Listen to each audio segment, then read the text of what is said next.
Good morning, church. Pray that all is well at your house today and hope you have a wonderful day. Today we're studying out of Ezekiel 24, and this is where God is telling to Ezekiel to document it on this day, and it is a iconic date, much like we see or view 9/11, and this is the beginning of the cease of Jerusalem. Starting with verse 1, it says, "Again, in the 9th year, in the 10th month, on the 10th day of the month, the word of the Lord came to me, saying, Son of man, write down the name of the day, the very day the king of Babylon started his siege against Jerusalem, this very day."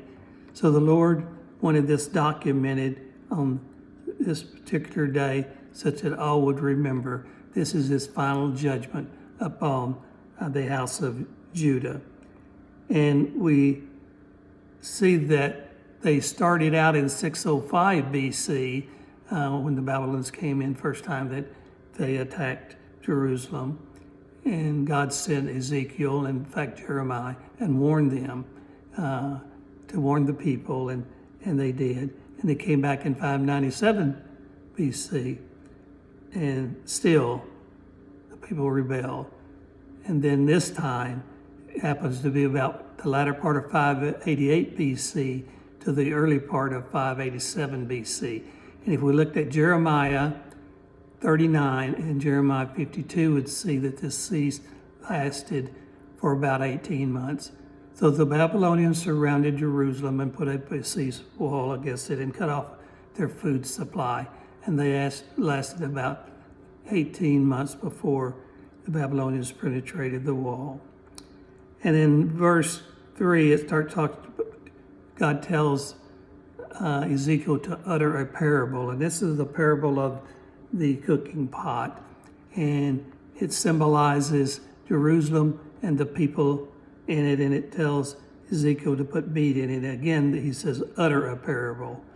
And from that pot and that heat, bones was used to fuel the heat, and it produced scum, and it was a representation of the sins of the house of Judah and how severe they were and how God brought his vengeance upon him.